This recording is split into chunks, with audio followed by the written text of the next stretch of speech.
Le film était incroyable, très très bien. L'affiche viendra rejoindre les films 2022 que j'ai beaucoup aimé. Cependant, j'ai pas mal de détails quand même à redire.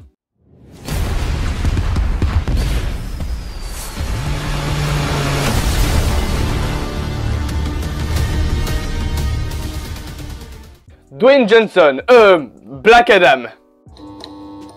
Comme d'habitude, bien évidemment, n'hésitez pas à vous abonner, à partager, à liker, à commenter, à quitter la vidéo si vous voulez ne pas être spoilé du film. Salut à tous, c'est mon ressenti du cinéma. Aujourd'hui, on parle de Black Adam, mais sachez qu'il y a dans la vidéo un timecode pour ceux qui voudraient ne pas être spoilés de la scène post-générique. Voilà. En attendant, bon, le reste de la vidéo, on va parler du film et le spoiler dans l'entièreté de ce qui s'est passé dedans. Donc, quittez la vidéo si vous ne voulez pas être spoilé. Et nous, on est parti!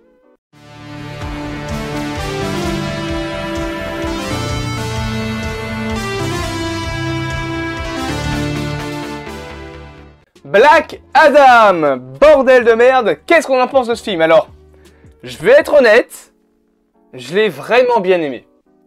C'est peut-être même un des seuls films d'ici que j'arriverai à me refaire. Alors, pas au cinéma, hein, je vais pas payer 2 fois ma place, non merci, ça va aller.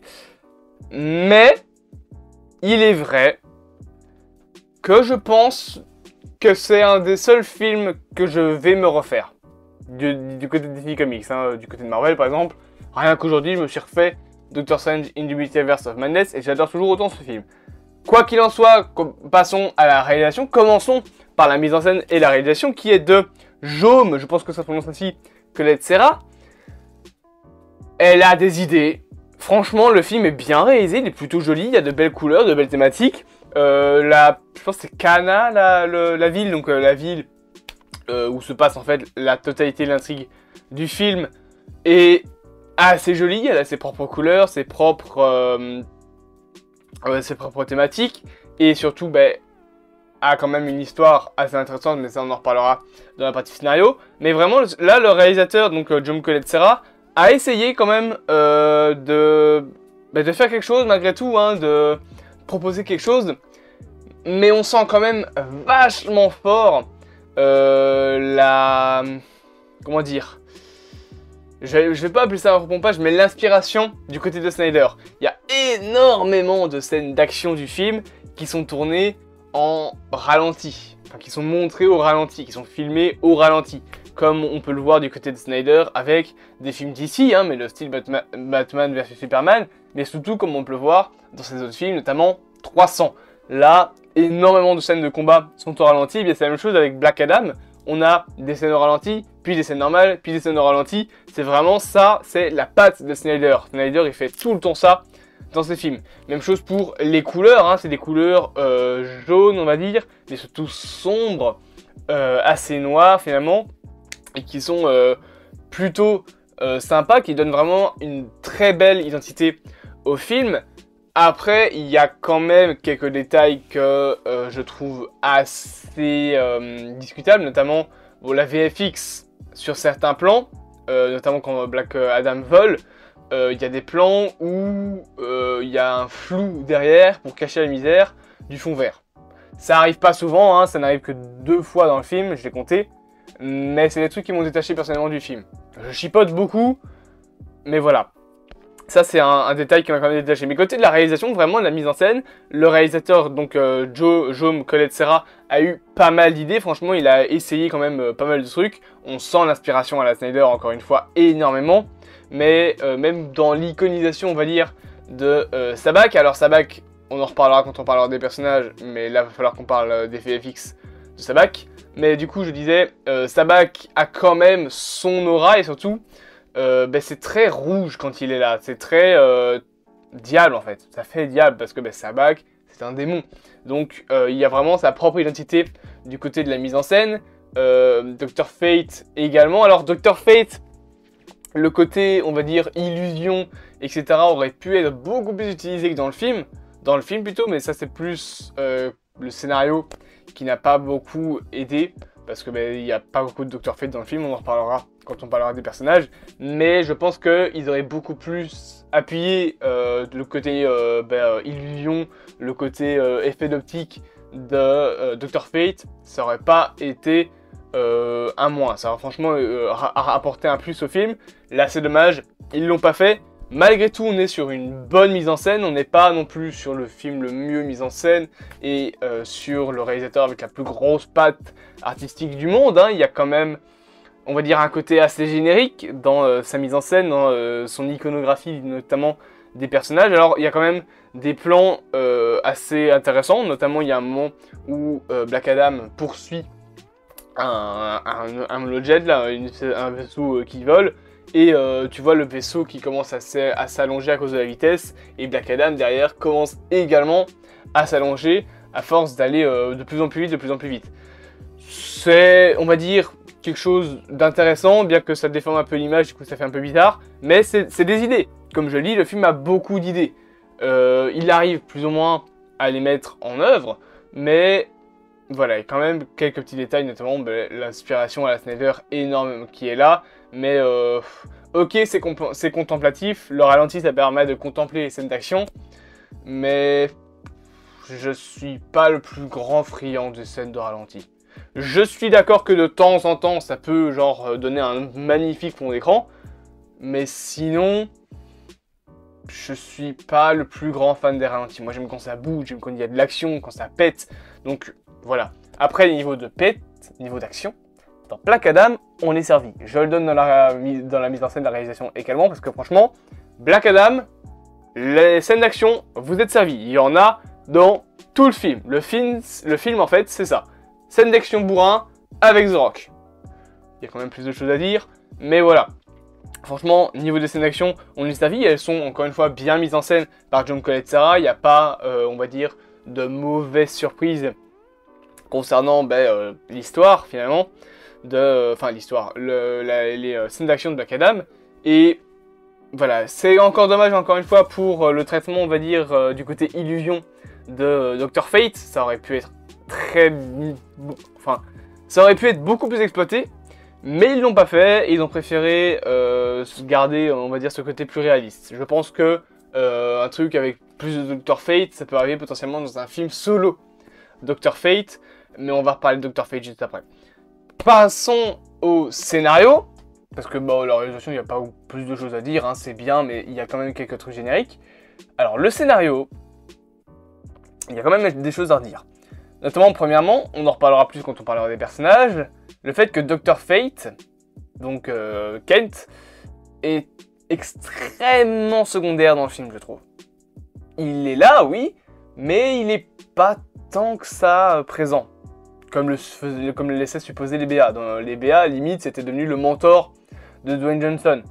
Là, il est vachement absent du film, je trouve. Il est pas beaucoup là. Et le scénario en général, c'est pas le scénario le plus dingue du monde. Alors, il tient la route, il est pas mauvais en soi, hein, mais le problème, c'est que c'est un scénario de film d'action. De super-héros.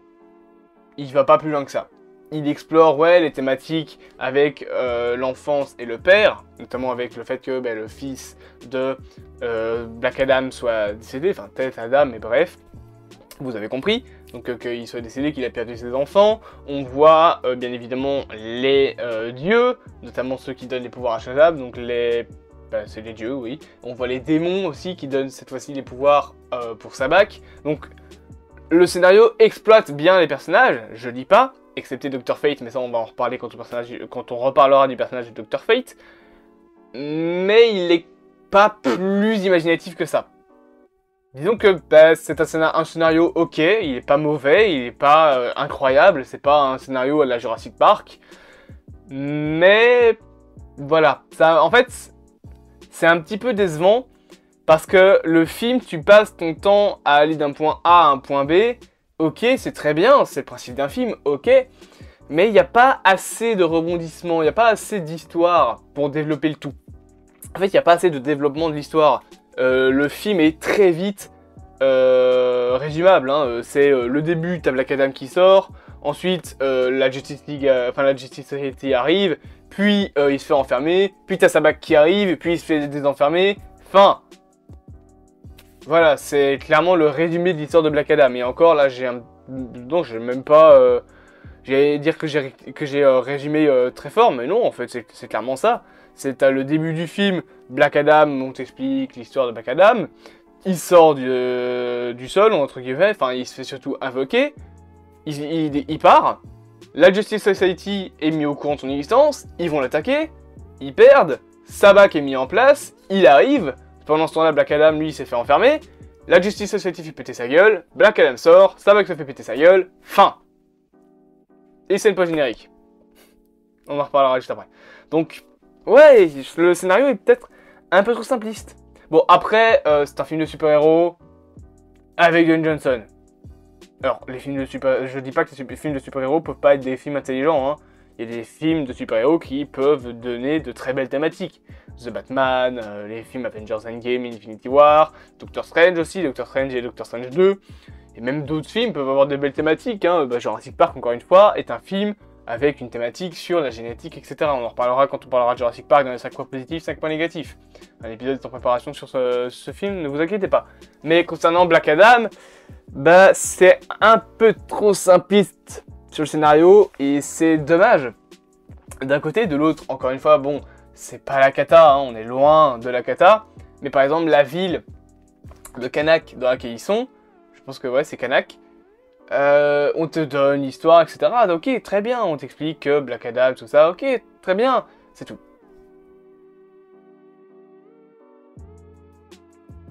Ok, très bien, non, non. Genre, on te parle pas plus que ça de la ville.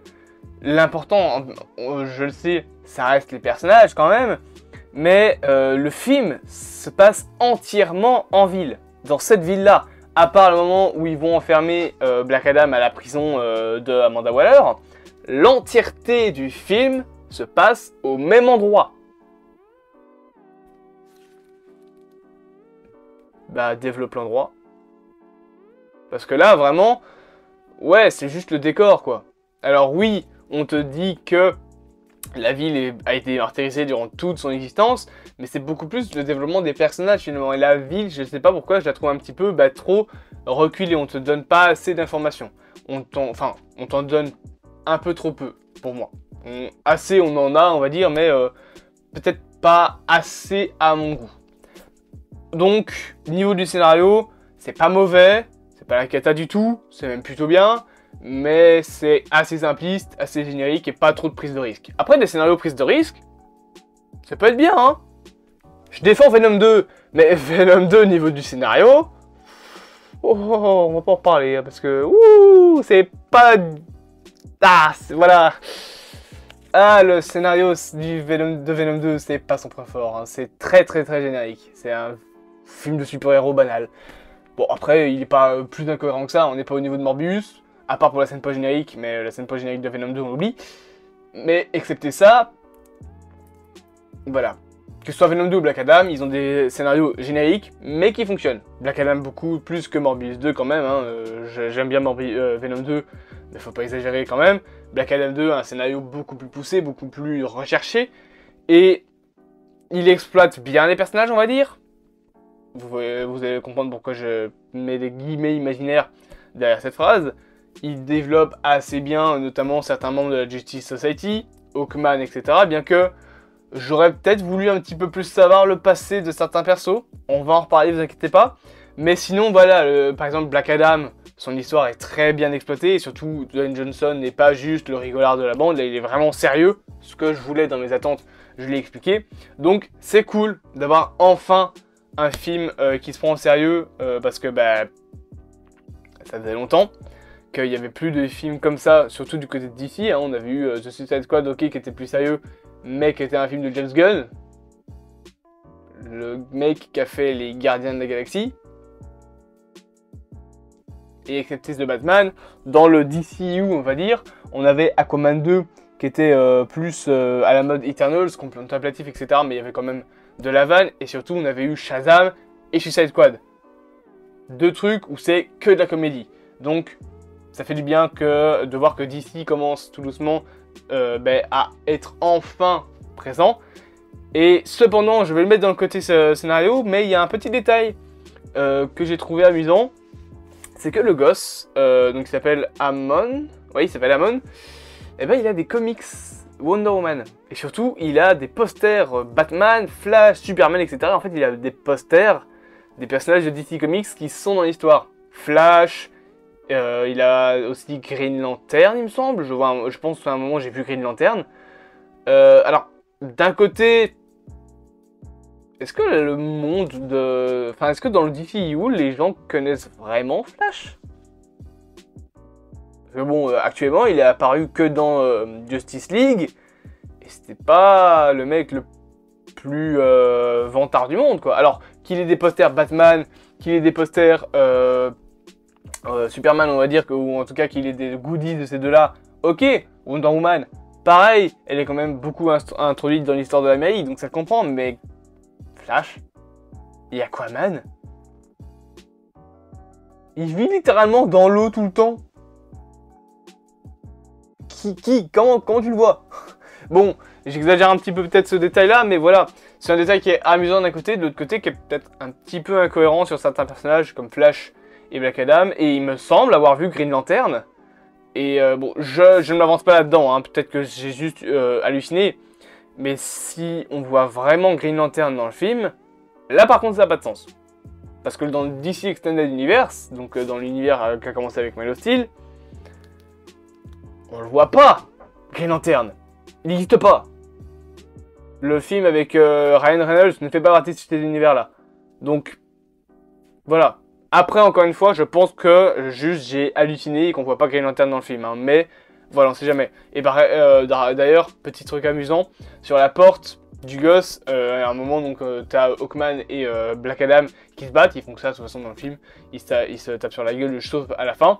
Et à un moment, tu as le point je pense c'est le point de Black Adam qui traverse une porte et il traverse pile l'endroit où se trouve le S de Superman. C'est un détail amusant, mais voilà. Comme ça, c'est un petit détail qui m'a fait marrer. Et aussi, la première fois qu'il se lève, il crame quoi? La tronche de Superman. Si vous avez vu le film jusqu'au bout, bien évidemment. Je pense que là, du coup, vous êtes spoilé. Si vous êtes là, c'est que vous avez vu le film, alors gros doigt, hein. Petite clap, et on passe aux personnages, et là par contre j'ai des choses à dire. Concernant les personnages, alors, on va pas parler de Cyclone, Atom et Hawkman, parce que bon, ces trois-là franchement ça va concernant le développement de personnages. Atom Smasher et Cyclone, tu comprends bien leur passé en quelques secondes seulement, le film arrête à t'expliquer que Atom Smasher a hérité du costume de son grand-père, et que Cyclone a eu des trucs dans sa vie, notamment qu'elle s'est fait kidnapper à 15 ans, qu'on lui a mis des nanorobots contre son gré. Donc, en quelques secondes, quand ils présentent l'équipe, leur personnage est bien développé. Sabak, le méchant principal du film, est bien, on va dire. Alors, je l'ai dit, il y a quand même une scène dont je voulais parler, c'est parce qu'en fait, il y a une scène de gros plans. Alors, on va dire qu'en général, la VFX du perso, ça va, mais il y a une scène où ça va pas. Il y a une scène où il est dégueulasse, ce mec. Je sais pas pourquoi. Mais voilà, bon, il est pas... On va dire que c'est pas le méchant le plus iconographique du monde. Comme je l'ai dit, c'est un méchant assez générique qui veut juste détruire le monde, etc. Il est pas... Voilà, c'est pas le méchant dont on se souviendra le plus. Et je pense que beaucoup de personnes l'auront oublié d'ici déjà 2 mois, 3 mois. Donc c'est dommage d'un côté. De l'autre, c'était évident et prévisible.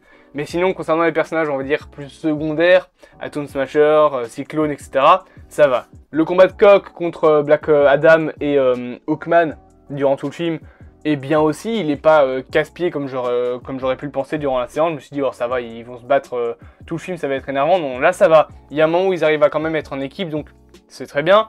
L'histoire de Black Adam est aussi bien mise en scène, bien amenée. Cependant, il y a un point, et là, je me mets dans le fond de mon décor pour le dire. Dr. Fate. Non, ça passe pas. Dr. Fate est pour moi extrêmement sous-exploité. Déjà, il est relégué au personnage secondaire. Clairement, c'est un personnage secondaire du film. Le film ne l'exploite pas assez, à mon goût.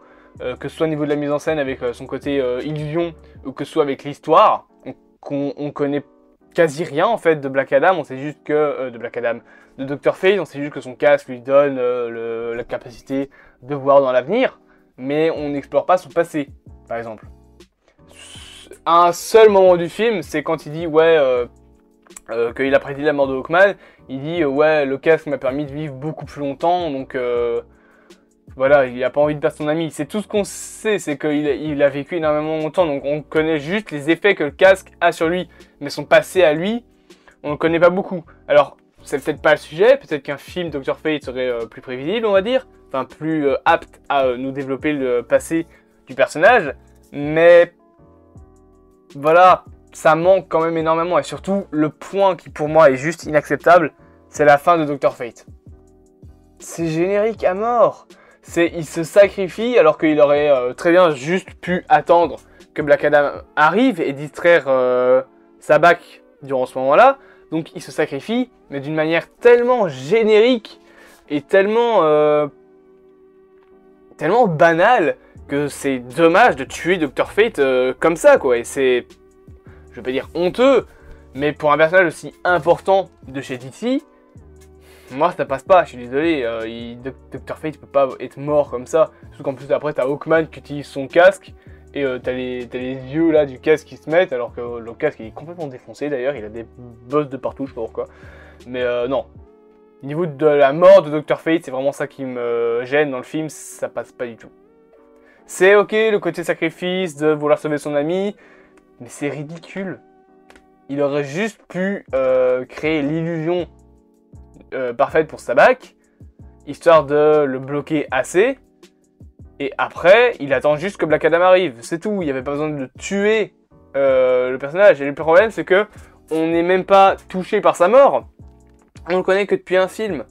C'est pas genre avec Superman, dans sa mort avec Batman vs Superman, où là tu t'étais déjà attaché à lui avec Batman Man of Steel, enfin Man of Steel, pas Batman Man of Steel, pourquoi je dis Batman, donc avec Man of Steel, le film de Superman de l'univers. Là Dr. Fate, c'est la première fois qu'on le voit, il est assez secondaire, tu connais rien de son passé, et du coup bah, sa mort est décevante pour les personnes qui connaissent le personnage, et RAF pour ceux qui ne le connaissent pas. Et c'est vraiment triste pour un personnage aussi intéressant que Dr. Fate. Donc j'espère sérieusement qu'il va revenir. Et au niveau des musiques, il y a également des choses à dire, puis on va parler de la scène post-générique. Les musiques du film sont bien. Alors elles sont pas iconiques, on va dire, c'est pas les musiques que je vais me retaper, par exemple je vais pas me retaper la BO, mais les musiques du film sont vraiment stylées. Notamment les musiques au début, les thèmes au début qui font beaucoup mystère, on va dire pas Indiana Jones, mais vraiment les films d'aventure, etc. Dans des anciens lieux abandonnés. Toute la partie où justement ça se passe à Kahndaq, donc la ville imaginaire du film, est plutôt intéressante, plutôt cool, excusez-moi, mais c'est des musiques encore une fois assez génériques. Et c'est le problème en fait de la totalité du film, c'est qu'il y a beaucoup trop de trucs qui sont génériques, qui sont banaux finalement, qu'on a déjà vu et revu, qui sont plus poussés, mais qui techniquement sont juste le haut de gamme dans le générique d'un film de super-héros, quoi. C'est tout. Les musiques, donc les thèmes du film sont bien, mais il n'y a pas de thème vraiment impressionnant et qui reste en tête. Genre par exemple la musique avec les corps du trailer me marque beaucoup plus dans le film, c'est vraiment la musique que j'ai retenue, que l'entièreté, même durant les scènes d'action, des autres musiques. Ce qui est triste. Et on passe enfin au dernier morceau de cette vidéo, la scène post-crédit. Pourquoi ? Alors ok, c'est pour teaser un combat. D'accord. Pourquoi ? Je fais durer parce que j'ai mis le timecode. Je laisse donc quelques temps à ceux qui ne veulent pas se faire spoiler la scène post-générique. Voilà, c'est bon, vous êtes partis. Pourquoi Superman est là? Alors ouais, c'est bien, vous voulez un second film Man of Steel, Superman dans le DCU, ok. Pourquoi lui? Alors d'un côté, c'est parce qu'Amanda Waller lui dit, voilà, ok, on n'a pas assez puissant sur Terre pour te vaincre, mais on a plus puissant dans d'autres mondes. Amanda Waller, c'est quand même une connasse qui dirige la Suicide Squad. Hein. Je suis pas vraiment sûr que Superman, l'homme de justice, de paix, etc., aille cohabiter avec elle. Enfin, cohabiter. Non, mais fasse travail entre guillemets pour elle. Pour moi, Superman, c'était vraiment juste, histoire de dire, histoire de faire la rumeur et de faire du marketing dessus en disant waouh, il y a peut-être Superman dans la scène post-crédit, tu vas voir le film pour le voir. Mais la scène post-crédit a leak juste avant, donc oula, le câble. Donc au final, bah, ça sert à rien. Alors je l'avais pas vu, je sais juste qu'elle avait leak, mais je voulais pas savoir ce qu'il y avait dedans. Mais même dans le cinéma, en fait, même dans le cinéma, j'étais là genre, mais ouais, ok, c'est bien, il y a Superman, mais il a pas grand chose à faire là. Surtout que, bon. Faire le marketing sur ça, c'est pas mensonger, mais c'est un petit peu un coup de pute, quoi. En conclusion, Black Adam est un film qui vous fera passer un bon moment. Alors, il est un petit peu bébête, il est un petit peu générique, c'est pas le plus grand film du monde. Mais si vous oubliez ça, si vous ne vous cassez pas trop la tête, franchement, c'est assez bien et ça fait passer vraiment un excellent moment. Et bon, dommage pour Dr. Fate, franchement, et pour Superman qui a pas grand chose à faire là. Mais le reste du film, c'est très très bien. J'espère donc que cette vidéo vous aura plu. Je sais pas quand est-ce qu'elle va sortir. Je sais pas si la vidéo d'Andor sera disponible aujourd'hui parce que Black Adam, je sais pas quand ça sortira et faut voir si j'ai le temps de faire Andor après. Donc potentiellement que la vidéo de Andor sera faite demain matin vers 9-10 heures. Voilà, comme ça vous le savez. Bien évidemment, vous me connaissez, je vous reprends mon petit clap. Je vous propose de vous abonner, de partager, de me dire en commentaire si vous avez aimé le film et de liker cette vidéo. Bien que vous le savez, YouTube ces temps-ci me casse les couilles avec les likes parce qu'il supprime des likes soi-disant pour des trucs pseudo remise de certains trucs, je sais pas, j'ai rien compris à ce que m'a dit YouTube sur Twitter, mais tout ce que je sais c'est que là actuellement il s'amuse à me casser les couilles. Et allez vous faire foutre, voilà, allez vous faire foutre YouTube. Je vous dis donc bien évidemment au revoir, je reprends mon clap et je vous dis à plus, à mon ressenti du cinéma.